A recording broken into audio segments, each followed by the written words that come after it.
France Inter. Aux États-Unis, c'est donc branle-bas de combat pour Wall Street. Et oui, tout faire pour éviter ce qui pourrait être un krach majeur de la bourse américaine et donc par ricochet de toutes les places financières mondiales. Sharon, this is absolutely stunning. Wall Street has seen very, very few days like this. You know there's trouble when employees one by one trickle out with their belongings. C'est terrible, les gens prennent leurs affaires et s'en vont. Des boursiers tétanisés à Wall Street. C'était cette La Maison Blanche mise 700 milliards de dollars pour sauver les banques. Aujourd'hui, 6000 maisons sont inoccupées car les propriétaires ne peuvent plus rembourser leurs emprunts. C'est le sommet de l'irresponsabilité.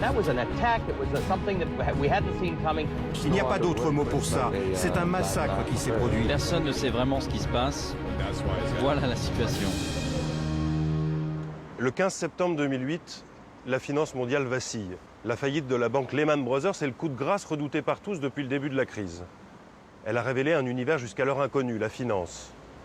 Nous découvrons avec stupeur la folie de ce milieu où gagner des fortunes et en perdre paraît tellement déconnecté de la réalité.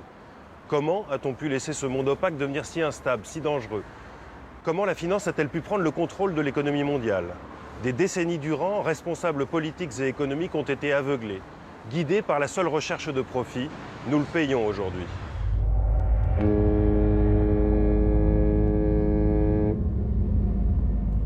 S'il fallait donner une date de naissance à la finance moderne, ce serait le 15 août 1971. Ce jour-là, l'économie mondiale entre dans une nouvelle ère.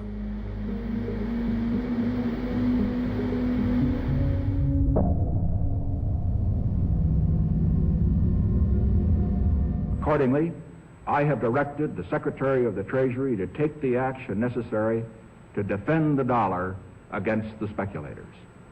I have directed Secretary Connally to suspend temporarily the convertibility of the dollar into gold or other reserve assets, except in amounts and conditions determined to be in the interest of monetary stability and in the best interest of the United States. Le président Nixon se présente devant le monde pour annoncer la fin des accords de Bretton Woods. Ces accords, signés en 1944, réglementaient le système monétaire international. Les taux de change entre les monnaies étaient stables. Le dollar était alors la seule monnaie convertible en or. Dans ce système, la politique monétaire des États-Unis est bridée du fait de sa responsabilité vis-à-vis du reste du monde. Dans les années 60, les États-Unis ne veulent plus de cette contrainte. Wall Street, the financial heart of the nation, gave the specialists and the small investors a few bad moments. En mettant fin aux accords de Bretton Woods, les monnaies deviennent flottantes. C'est un bouleversement considérable. Ce sont les marchés financiers qui fixent le prix du dollar. C'est l'acte de naissance de la finance moderne. On a donc aboli le contrôle des changes, ce qui est une forme de la déréglementation. Et il faut bien comprendre qu'en les abolissant, on a donné aux mouvements financiers une ampleur et un potentiel considérable. C'est à mon sens cette rupture du lien entre le dollar et l'or qui a été le déclencheur profond de tout ce que nous vivons aujourd'hui.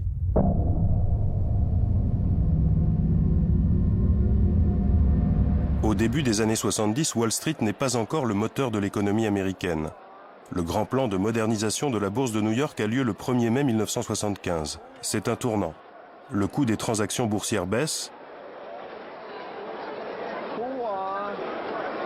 Les actions deviennent une source de financement considérable pour les entreprises américaines. Wall Street voit naître un nouveau pouvoir, la finance. Elle va bouleverser le fonctionnement de l'économie. Mais pour l'heure, les États-Unis souffrent d'un mal profond. Un mal qui bloque l'émancipation de ces marchés financiers. L'inflation. Les années 70 sont des années de crise, d'une certaine manière, mais des années de crise inflationniste. On arrivait à la fin des années 70 avec l'idée qu'on risquait d'avoir une espèce d'hyperinflation mondiale. Cette crise donne naissance au monétarisme, une nouvelle école de pensée dont le chef de file se nomme Milton Friedman. Cet économiste libéral s'oppose au dirigisme de l'État. Son credo est simple, l'État est un problème, le marché libre est la solution. It's from this point of view that the market Voluntary exchange through buying and selling is so important as a basis for a free society. Everyone can do his own thing within the limits of his resources. Prix Nobel d'économie en 1976, il deviendra le grand inspirateur du tournant libéral aux États-Unis, en Grande-Bretagne et dans plusieurs dictatures latino-américaines.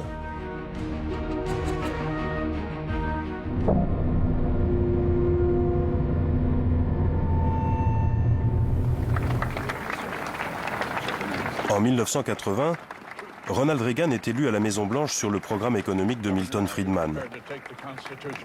Un vent nouveau souffle sur l'Amérique. C'est le retour en force du libéralisme. L'État central ne doit plus intervenir. Dès son investiture, le président Reagan reprend mot pour mot les thèses de Milton Friedman. In this present crisis, government is not the solution to our problem. Government is the problem.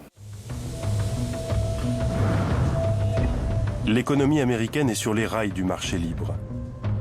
Wall Street est le nouvel Eldorado des Américains.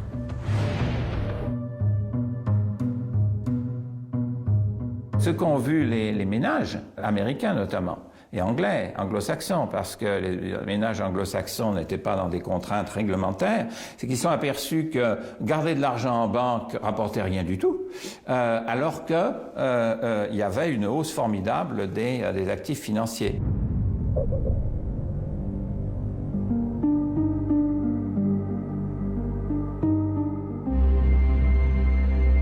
Ronald Reagan compte sur cette formidable attraction de la finance pour trouver de l'argent. La guerre froide coûte cher. L'épargne des Américains ne suffit plus. Il faut trouver de nouveaux créanciers. Il faut aller chercher l'argent là où il se trouve, à l'étranger.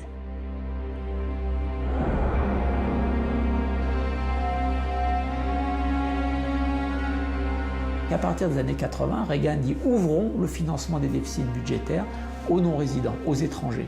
C'est vraiment un choc important, parce que jusqu'à présent, on dit qu'il ne faut surtout pas que le financement des États soit dépendant de l'épargne de gens qui ne sont pas, ou d'investisseurs qui ne sont pas de notre pays. Si un jour il y a un problème, ça se trouve, ils vont retirer l'épargne, on va se retrouver coincé. Et les autres grands pays, y compris la France, avec Pierre Bérégovoy, disent si les Américains le font, pourquoi pas nous? Pourquoi nous aussi, on ne bénéficierait pas de cette épargne internationale qui est prête à se placer à l'étranger et qui viendrait nous aider à financer nos déficits? Et là, toute la libéralisation des secteurs financiers européens, notamment, elle date des années 80 pour faire suivre à la libéralisation du secteur financier américain, encore une fois, avec l'objectif de pouvoir surtout financer les dettes publiques. Les marchés financiers deviennent si puissants qu'ils remplacent les banques traditionnelles dans le financement des États et des entreprises. Grâce à la finance, les Américains vont vivre au-dessus de leurs moyens.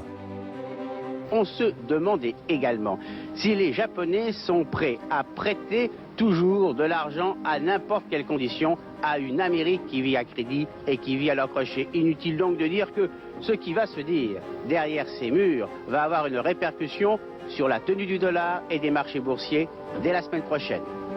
Les nouveaux créanciers sont japonais, saoudiens et bientôt chinois ou russes. Le monde se convertit au néolibéralisme. La réussite de la finance américaine devient le modèle à suivre.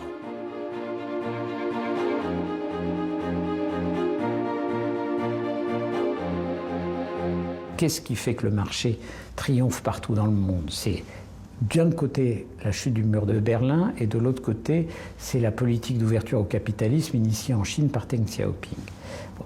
C'est ce changement-là qui fait que le marché est devenu l'alpha et l'oméga de la vie économique mondiale. C'est évident que la victoire idéologique du néolibéralisme, c'est-à-dire du toujours plus vite, a été un contre-coup à l'espérance d'une plus grande égalité sociale des années 60 et du début des années 70.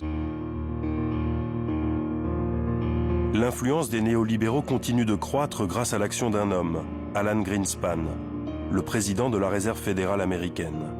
Pendant 20 ans, il sera le chef d'orchestre de la finance.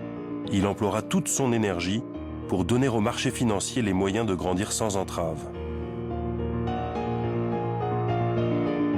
Monsieur Greenspan, président de la Réserve fédérale pendant si longtemps, était clairement dans cette logique. Encore récemment, il y a 6 ou 8 mois, il publie une colonne dans un journal financier bien connu en disant il ne faut pas réguler la finance puisque la main invisible fait son travail.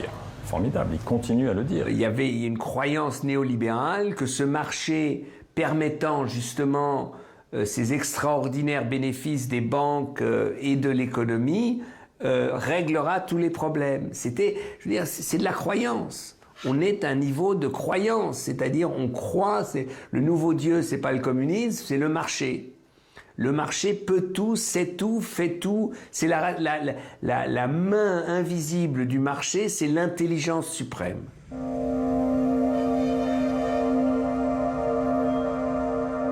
Malgré l'instabilité de ce système, le libéralisme devient la norme. Le financement de l'économie passe désormais par 2 canaux principaux. D'un côté, le crédit auprès des banques, de l'autre, l'endettement sur les marchés financiers. Les années 90 marqueront la fusion de ces 2 mondes. Les banques se livrent d'une guerre terrible. Elles prennent tous les risques.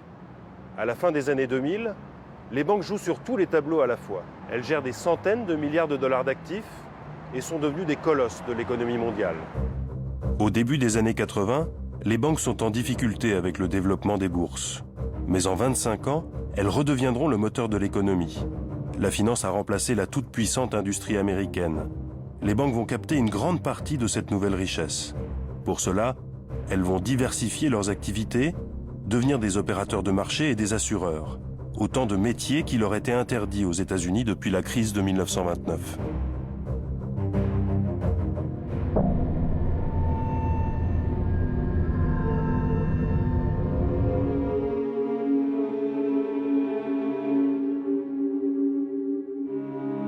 La crise de 1929 est un traumatisme pour les responsables politiques. Le président américain, Franklin Roosevelt, veut faire payer les banquiers et les spéculateurs, ceux qui ont mis l'Amérique à genoux. Il met en place le Banking Act, une série de lois qui encadrent l'activité bancaire, plus connue sous le nom de Glass-Steagall Act. Que la finance mondiale, après la crise de 29, avait été un peu organisée sur le modèle américain du Glass-Steagall Act, qui consistait à séparer et à spécialiser les différents métiers financiers, pour qu'en cas d'accident, toutes les activités financières ne soient pas contaminées. Avec le Glass-Steagall, chaque activité est contrôlée séparément. Les risques sont maîtrisés. Mais cette loi est très critiquée par les banques américaines qui vont trouver un allié de poids en la personne d'Alan Greenspan. Le président de la Réserve fédérale videra le Glass-Steagall Act de sa substance au cours des années 90, en autorisant à nouveau les banques à investir sur les marchés financiers.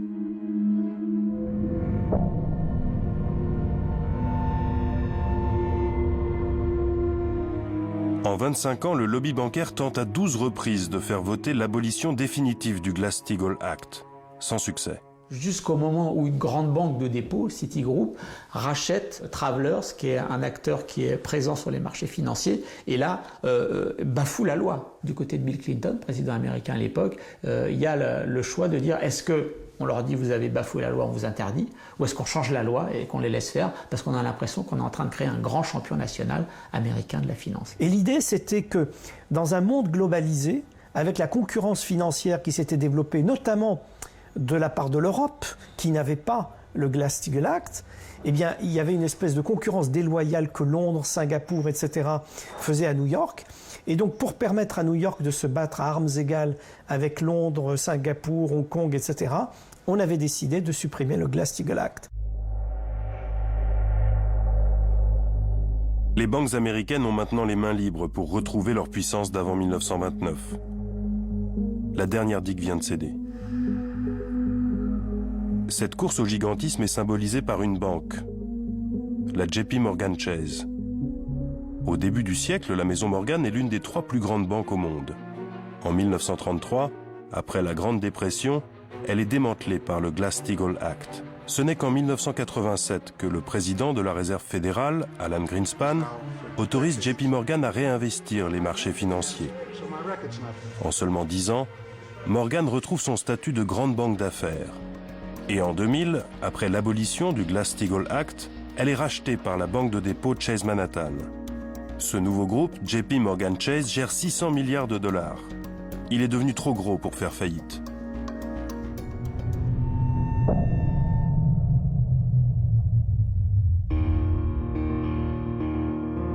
Pour Jacques Delarosière, conseiller économique de BNP Paribas, le problème ne se pose pas en ces termes. Ce que vous reflétez me paraît inexact et assez dangereux. C'est la chose suivante.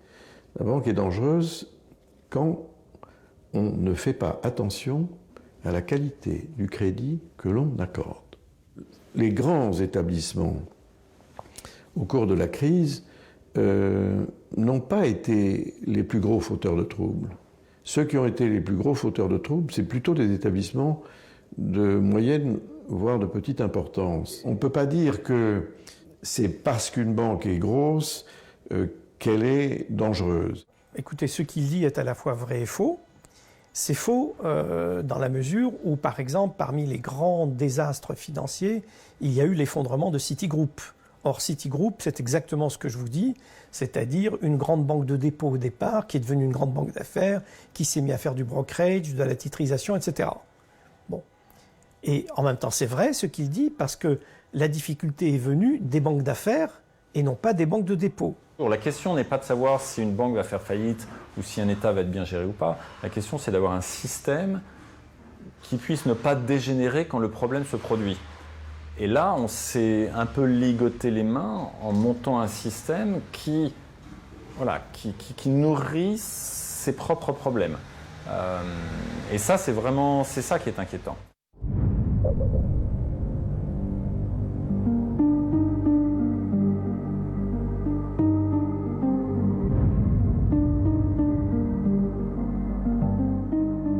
Les banques sont devenues si puissantes au cours des années 90 qu'elles vont réinventer les règles des marchés financiers. Elles vont à plusieurs reprises franchir la ligne jaune, jouer aux apprentis sorciers. Pour ça, il faut contourner les règles ou les ignorer. Quoi qu'il arrive, la motivation est toujours la même, gagner plus d'argent.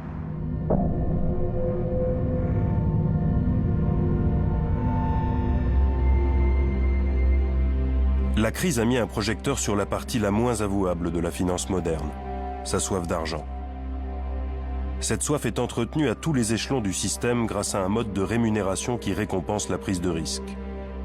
Entre 1980 et 2008, le salaire moyen d'un employé de banque d'affaires est multiplié par 4. Plus les traders prennent de risques, plus les banques gagnent d'argent, plus les bonus sont importants. L'incitation au pari risqué est de plus en plus forte dans les salles de marché.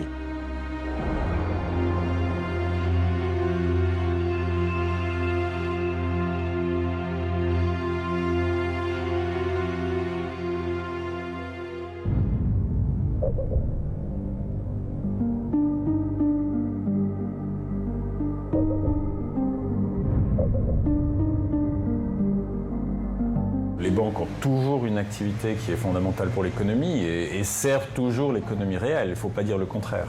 Donc il y a une vraie utilité et même un côté indispensable des banques vis-à-vis de la société et de l'économie réelle. Après ça, chez un certain nombre de banques, il y a eu une évolution de plus en plus grande de leur activité vers des activités qui servent parfois plus indirectement et parfois pas du tout l'économie réelle. Et ça, ce phénomène a été de plus en plus net. Plus les banques ont grandi et plus la taille des bilans s'est accrue et plus toutes ces activités de produits de plus en plus complexes sont apparues. La grande question, c'est de savoir si une activité financière va servir à l'investissement ou est-ce qu'elle va servir au pari.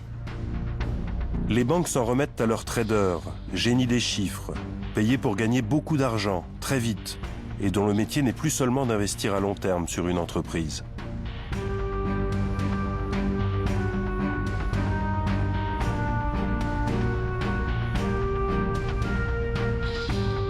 Le but d'un trader, en tant que trader, c'est de gagner de l'argent, point.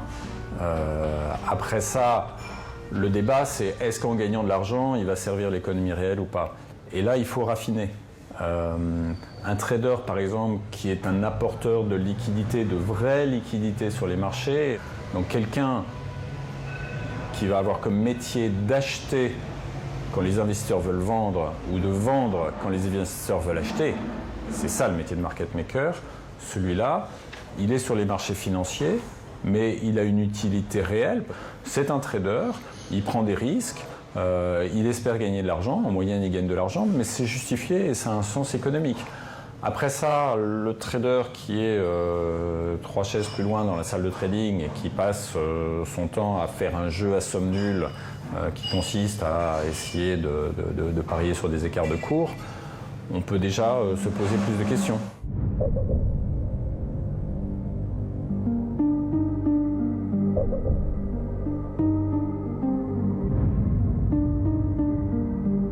L'informatisation boursière, cela se traduit par la multiplication des transactions avec une fantastique rapidité d'exécution ainsi que la diminution des intermédiaires. Les opérations, une fois programmées sur l'ordinateur, deviennent difficilement contrôlables. On ne peut plus les arrêter, la vente est automatique et répercutée. Avec l'automatisation de la bourse de New York apparue dans les années 80, le nombre des transactions réalisées chaque jour passe de 100 millions à plus de 2 milliards. Les instruments de calcul deviennent plus complexes. Les bourses s'équipent de plateformes de négociation plus performantes. Les banques se livrent une concurrence acharnée pour attirer les meilleurs ingénieurs capables de créer des algorithmes toujours plus rentables, mais de moins en moins compréhensibles. Il y avait des experts au sein des banques d'investissement qui peut-être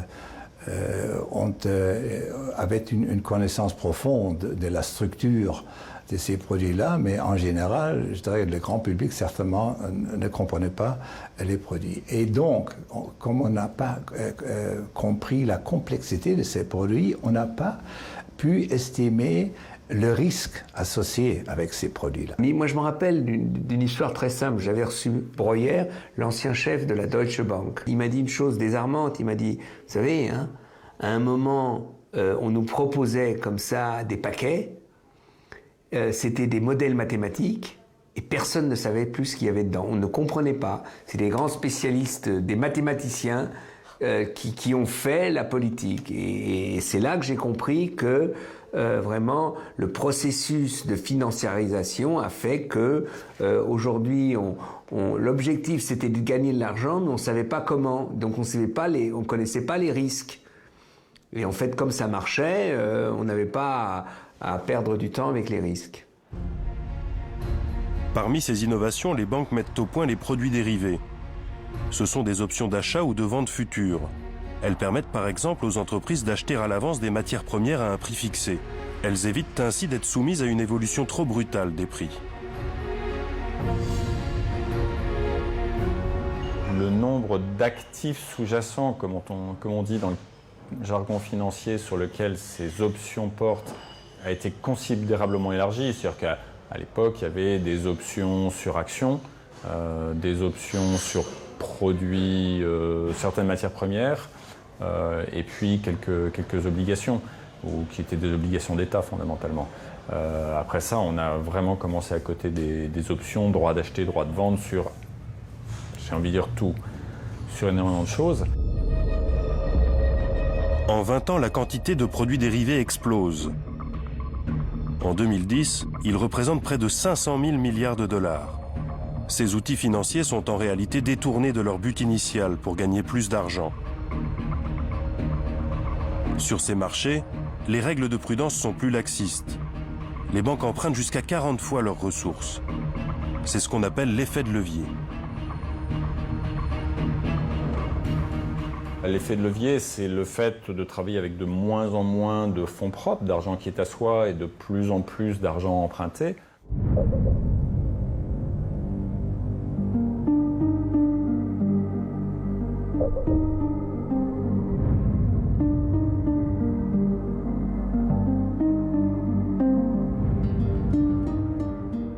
J'ai entendu, il n'y a pas si longtemps que ça, d'anciens banquiers centraux dire qu'ils avaient été très étonnés en 2007-2008 de voir la fragilité du système bancaire. Je me permets d'être surpris qu'un banquier central qui ait mis en place la réglementation dise qu'il est surpris de constater la fragilité d'un système bancaire quand des grandes banques avaient 1 ou 2 de capital avec 98 ou 99 de dettes. Aucune entreprise industrielle ne fonctionnerait avec si peu de fonds propres et autant de dettes. À la différence des autres industries, le système bancaire repose sur l'idéologie du laisser-faire. Les banques avaient les mains libres pour faire toujours plus de bénéfices. On les a laissés jouer parce que les institutions chargées de la supervision n'ont pas suffisamment suivi le développement de ces institutions financières. Donc, normalement, on aurait dû accepter, ou plutôt on aurait dû assumer que les institutions de supervision interviennent beaucoup plus vite et plus tôt. Idéologiquement, ça s'est passé à une période où ils ont dit ben non, laissons faire le marché, laissons faire les banquiers. Donc c'est vraiment de la conjonction de ces évolutions dont est sortie la crise. C'est le lobby qui vient expliquer qu'il faut gagner de l'argent et toujours plus d'argent et que jouer avec 1 de capital et 99 de dette, c'est formidable. Le politique, il ne voit pas forcément, il a bien d'autres choses à faire. Il voit des banques qui, dans son pays, font plein de profits. Il se dit, c'est bien, mes entreprises nationales font plein de profits, donc tout va bien et on roule.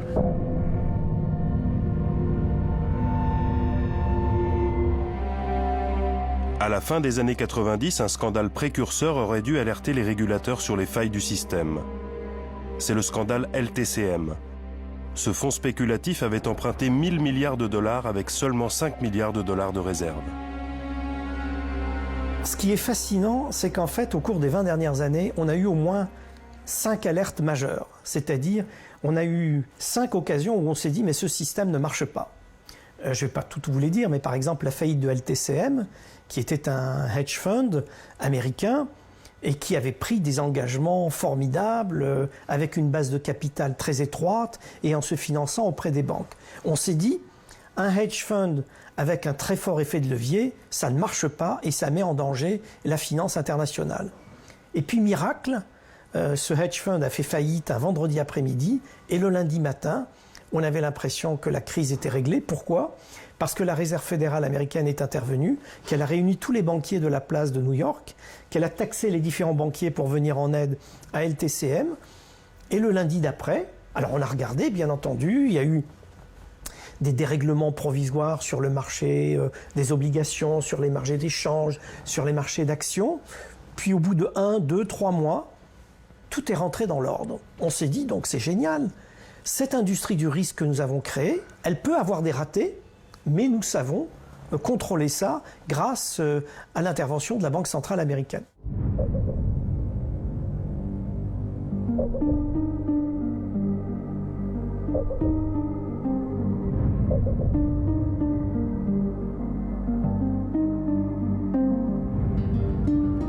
Le sauvetage de LTCM par la Réserve fédérale est un signal fort. Les banquiers savent désormais que quelle que soit leur faute ou les risques pris, on ne les laissera jamais tomber. Pendant ce temps, la finance continue de tromper son monde. Elle donne l'impression aux États-Unis de pouvoir créer de la richesse à partir d'une simple opération mathématique. En réalité, la finance permet aux 10% des Américains les plus riches de devenir encore plus riches. Mais elle contraint surtout les 90% restants de s'endetter pour seulement maintenir leur niveau de vie. C'est un mirage économique, un mirage qui connaît ses premières secousses. 2 ans après le scandale LTCM, c'est l'éclatement de la bulle Internet qui précipite une nouvelle fois l'Amérique dans la crise.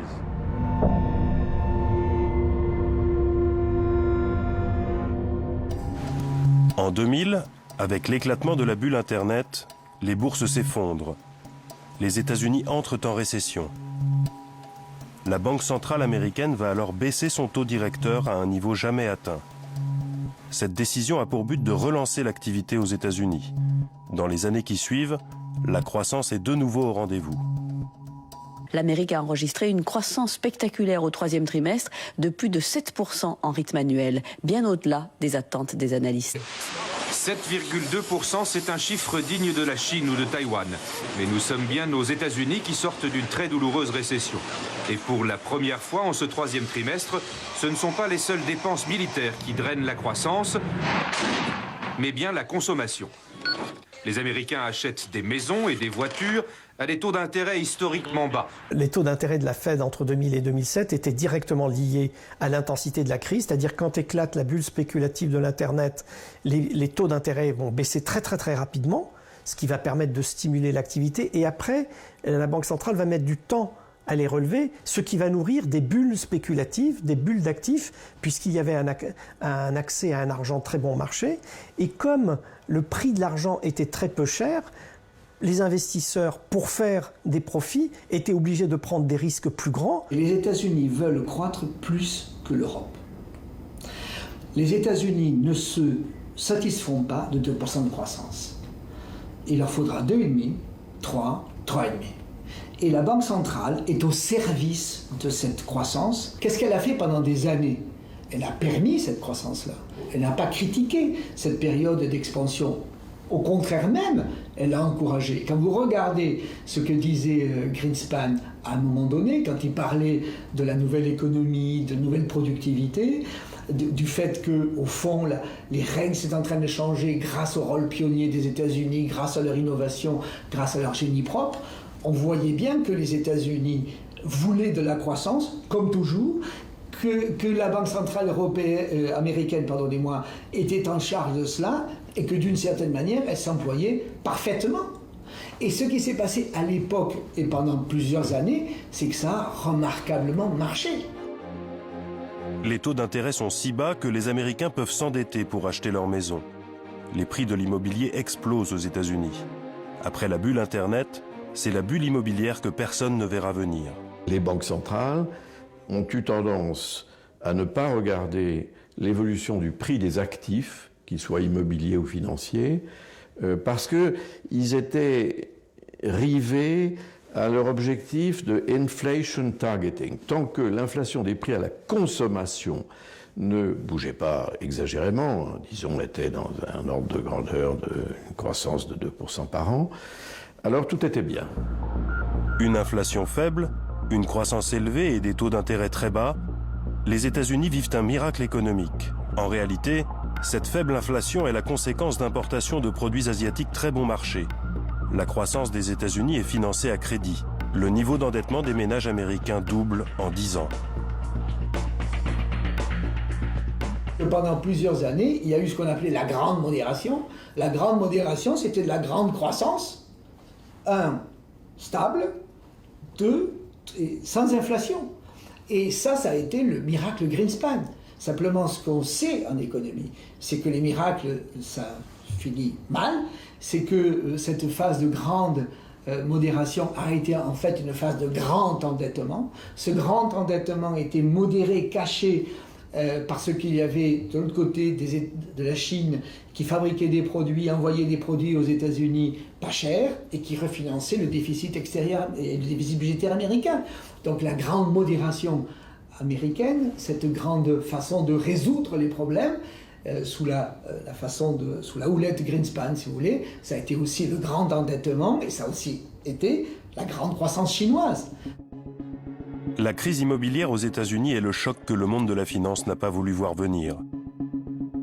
Des millions d'Américains sont devenus propriétaires de leur maison sans en avoir les moyens, grâce au crédit subprime.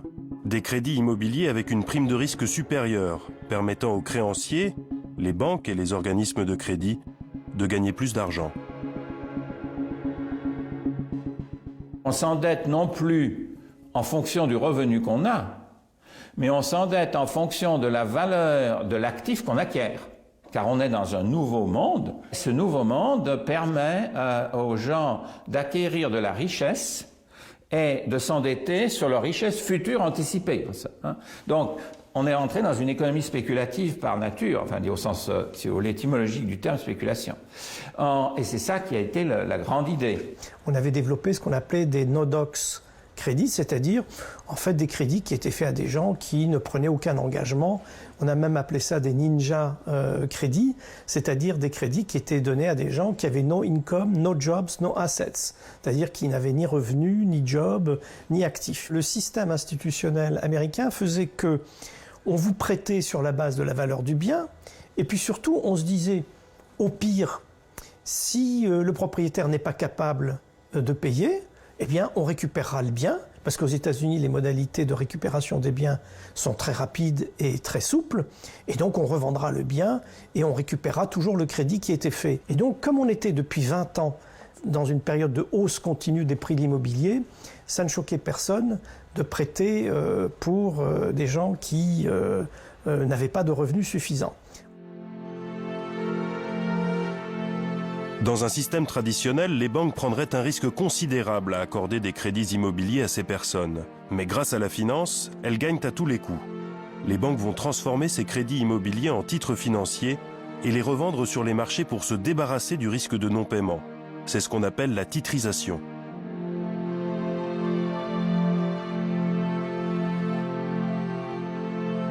Mais alors, bien entendu, pour que tout ceci fonctionne, il fallait que ceux qui accordaient les crédits puissent s'en débarrasser rapidement. Parce que la règle du jeu, c'est que comme c'était des courtiers qui faisaient des crédits, ils ne pouvaient pas eux-mêmes les refinancer.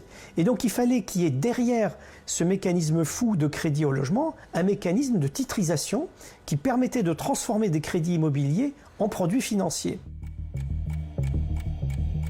La magie de la finance opère. Les grandes banques d'affaires américaines transforment des crédits très risqués en titres financiers très rentables. Ça commence en 1994, c'est JP Morgan, la banque américaine, qui invente ces produits toxiques qui sont liés à l'immobilier américain. Et les autres banques, comme ça se passe souvent lorsqu'il y a une innovation financière, un nouveau produit qui permet de gagner beaucoup d'argent, les autres banques regardent ce qu'a fait JP Morgan, commencent à dire nous aussi, on va essayer de gagner beaucoup d'argent avec ça. Donc se mettent à produire ces fameux actifs toxiques, à les vendre, à les acheter, essayer de gagner de l'argent avec, et ça devient une véritable industrie au début des années 2000.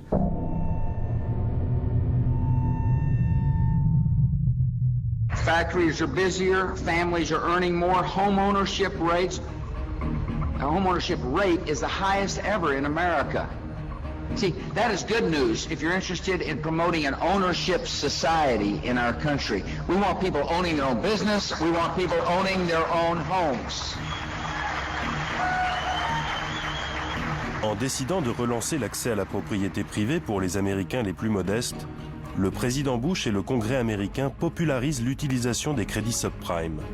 En réalité, le Congrès américain a eu un rôle décisif et législatif d'ailleurs à l'égard des banques. Il les a forcés à faire du crédit subprime. Il y avait eu un débat, notamment entre les républicains et les démocrates, sur le point de savoir s'il n'était pas scandaleux que le crédit soit limité aux gens les mieux pourvus. Et donc s'il ne fallait pas favoriser socialement les catégories les plus défavorisées à accéder au logement grâce à des mécanismes de crédit qui étaient assouplis. Et donc c'était considéré comme une grande conquête sociale que le crédit puisse être accordé à des gens qui avaient peu de revenus et pas d'emploi stable. Il y a des discours de George Bush à l'époque qui sont très discours politiques sur tous les Américains vont pouvoir être propriétaires, ne vous inquiétez pas, même si vous n'avez pas beaucoup d'argent, grâce à notre système financier tellement innovant, vous allez tous être propriétaires. Donc là, on a un discours porteur politique. La part des crédits subprime dans l'ensemble des crédits immobiliers américains va atteindre 14%. Des centaines de milliards de dollars sont prêtés à des ménages incapables de les rembourser. Le réveil sera brutal. À un moment, il faut quand même revenir sur Terre. Et quelque part, une crise financière, c'est quoi? C'est le retour aux réalités. C'est le retour au fait que 1 et 1 font 2 et 1 et 1 ne font pas 3. Donc voilà, il y a un moment où on revient à la base. Comme dans une tragédie grecque, tous les éléments sont réunis pour un acte final destructeur. Il ne reste plus qu'à faire tomber le premier domino pour que tout s'effondre. Ce déclencheur viendra une nouvelle fois de la Banque centrale américaine. Pour beaucoup d'économistes, cette crise n'est qu'un retour aux réalités. Et comme très souvent, ce sont les personnes les plus fragiles qui vont en payer le prix.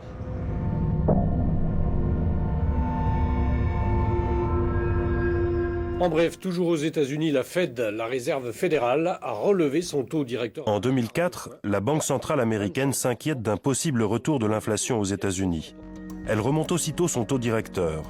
En 2 ans, il passe de 1 à 5,25%. Cette remontée des taux provoque une augmentation du coût des crédits immobiliers. Les personnes qui ne peuvent plus rembourser leurs crédits sont obligées de vendre leur maison. Les prix de l'immobilier s'effondrent. Le piège se referme sur les 12 millions d'Américains qui ont souscrit un crédit subprime gagé sur la valeur de leurs biens. William Flanagan est avocat, spécialiste des affaires immobilières. Il consacre son temps à défendre les personnes menacées d'expulsion. Ce jour-là, il rend visite à l'une de ses clientes. Hello, Miss Brown. Miss Brown. Comme des milliers de retraités américains, Janice Brown a contracté un emprunt trop important. Elle a fait confiance à la banque, mais aujourd'hui, elle ne peut plus rembourser. Sa maison est hypothéquée, elle risque de la perdre.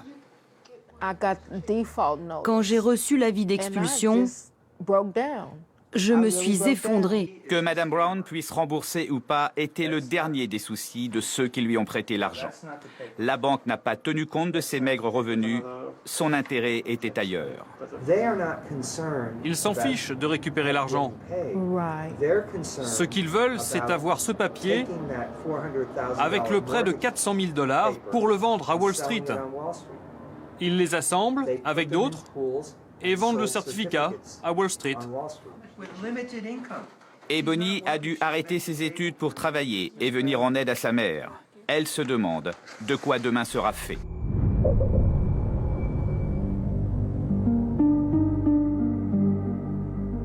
La publication cette semaine de résultats d'entreprises... La panique gagne les marchés.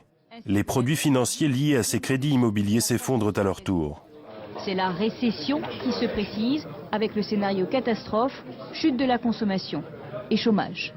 Tout le monde pariait sur une hausse extrêmement forte de leur valeur et le jour où ça se retourne, comme toute bulle, comme tout krach qui suit une bulle, tout plonge. Et donc cette opacité de la circulation des risques au sein du système bancaire américain et comme on allait l'apprendre dans les jours et dans les semaines qui venaient au sein du système bancaire mondial en général, allait créer cette panique extrêmement importante qui fait que comme on ne sait pas qui a pris des risques, à quelle hauteur, eh bien, la seule solution la plus efficace, c'est de se retirer de tout et d'arrêter de distribuer de l'argent. Et donc ça bloque complètement le système bancaire et quand ça bloque le système bancaire, ça bloque le fonctionnement de l'économie.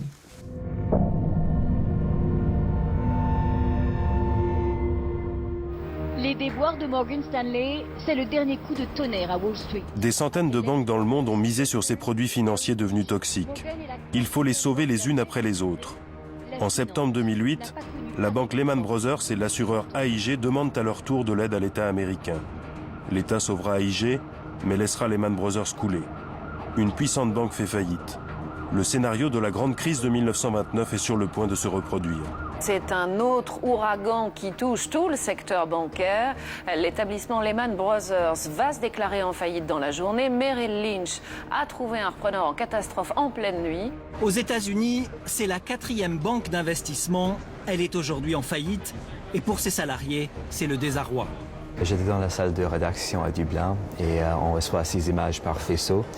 Et c'était vraiment des images assez bizarres, des mecs très très bien payés qui viennent de perdre leur boulot en sortant de ce gratte-ciel au centre de Times Square avec tous leurs trucs dans des cartons.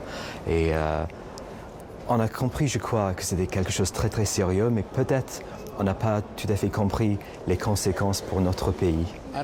Je crois que personne n'a vu ça depuis la crise de 1929. J'espère que ça va s'arranger. Mon directeur a 65 ans. Il dit qu'il n'a jamais vu pareille chose. C'est la panique aux États-Unis. On vit quelque chose d'inédit, mais on est passé à travers d'autres crises. J'espère qu'on va s'en sortir. Donc la conséquence immédiate, elle allait vers une destruction du système financier.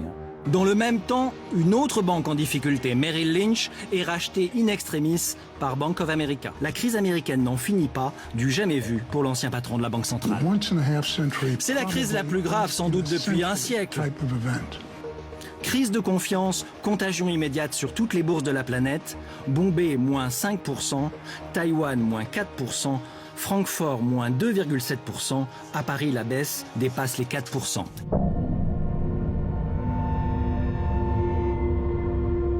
Panique générale, tout le monde veut récupérer son argent, on vend les actifs, on vend tout ce qu'on a, et donc le prix des actions, des obligations, tout ça s'effondre, et les banques entre elles commencent à se dire, comme elles se prêtent beaucoup d'argent entre elles, elles se disent que s'il y en a une qui a fait faillite, une autre peut faire faillite, et donc tout ce qu'elle a prêté aux autres banques, elle peut le perdre aussi, donc elle arrête de prêter aux autres banques, et du coup le système interbancaire, le système, le prêt, le lieu où les banques se prêtent de l'argent entre elles, ne fonctionne plus. C'était un enchaînement logique vu la façon dont tout le système est imbriqué et vu la fragilité du système, puisque voilà, les institutions financières à l'époque, j'ai envie de dire comme aujourd'hui, étaient capitalisées à un niveau très faible. Donc quand on a des risques considérables, une interconnexion avec des risques qui se matérialisent partout et un niveau de capital très faible, mécaniquement les effets vont se produire. De mémoire, je crois qu'on en est toujours à dénouer tous les contrats de dérivés qu'avait Lehman. On est quand même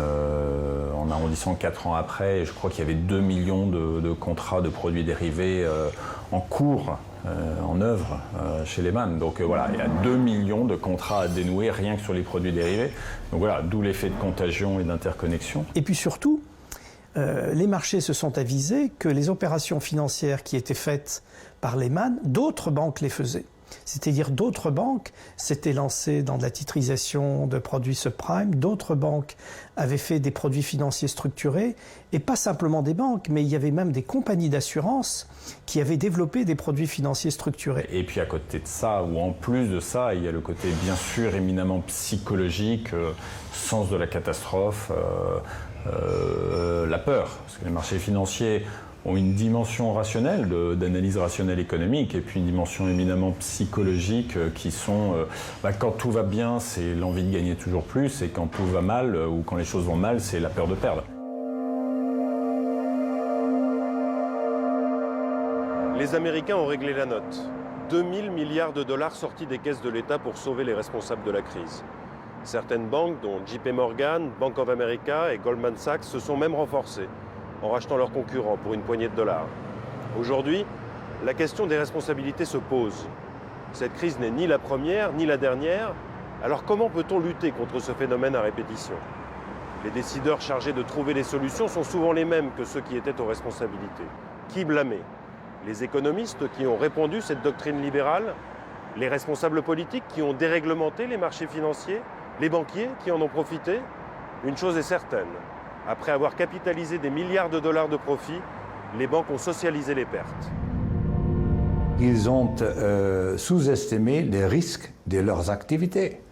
Ils ont donc assumé des risques qui, normalement, elles n'auraient pu ou dû jamais accepter. Et ils ne se sont pas suffisamment considérés responsables vis-à-vis leurs clients, vis-à-vis le grand public. Et donc, ils ont, si vous voulez, pratiquement joué. Il ne faut pas croire que c'est une malédiction qui est tombée du ciel sur toutes les banques et que toutes les banques ont été forcées de faire du subprime à des gens qui ne rembourseraient jamais ces crédits. Enfin, ça n'a pas eu lieu, ça. La législation française comporte une disposition que j'aimerais bien voir appliquée dans les pays autres et qui consiste à dire que le banquier a un devoir de conseil à l'égard de son client. Alors, si vous avez un client dont le salaire est le SMIC et que vous l'engagez à emprunter pour un appartement de 150 mètres carrés dans le cœur de Paris, si vous faites ça, vous n'êtes pas en conformité avec l'obligation de conseil. Parce que le conseil que vous devriez lui donner, c'est ne le faites jamais.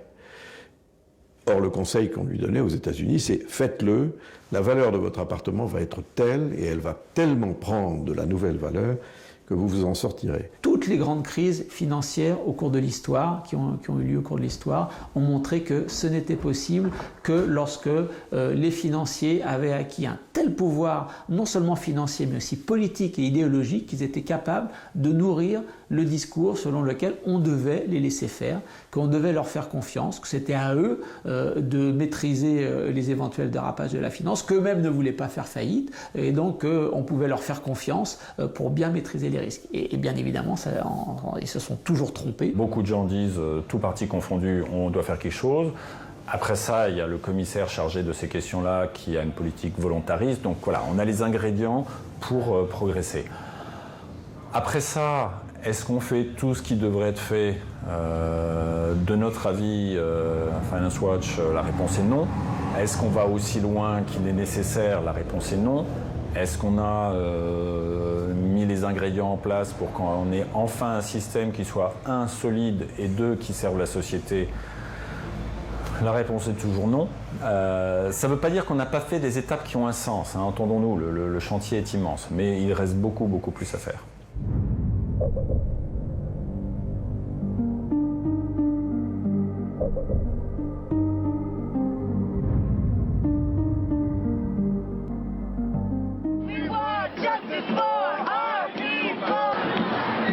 Malgré la violence de la crise et la mobilisation de l'opinion publique, les résistances au changement sont encore très fortes.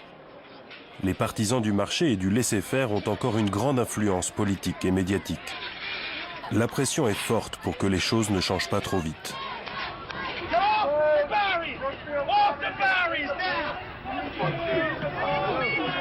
Vous êtes dans le tropisme classique, populiste, de où sont les responsabilités. Il y a les responsabilités, il y en a, mais elles sont des responsabilités collectives. C'est pas la cupidité, c'est le fait qu'on a détruit le système de Bretton Woods sans rien remplacer, c'est le fait que les banques centrales devenues indépendantes se sont crues une mission extraordinairement parcellaire, qu'on n'a pas regardé, je dirais, les 90% des problèmes.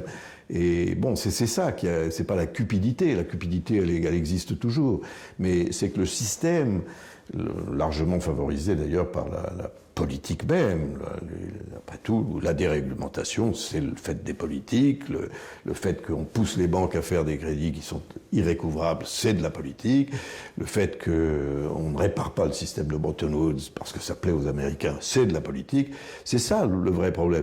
Alors dire que c'est la cupidité de quelques types avec des cigares, c'est vraiment ramener le problème à des épiphénomènes qui ne sont pas explicatifs. Alors, est-ce qu'un jour on fera l'analyse complète de tout ça, avec des coefficients de responsabilité? Je n'en sais rien. Ça, c'est l'histoire. Mais ce qui est certain, c'est qu'il y a eu un aveuglement collectif. Vous dites aveuglement collectif comme si on avait roulé à l'abîme, comme si le monde avait vu son économie, le monde décroître de 25%. Je vous ai dit, quand vous prenez de la distance, vous avez le monde a cru pendant 5 ans à 5% par an, a décru à 3% pendant un an, puis après a cru à nouveau à 3% par an. Si vous regardez globalement, c'est un système où il y a plus d'heureux que de malheureux.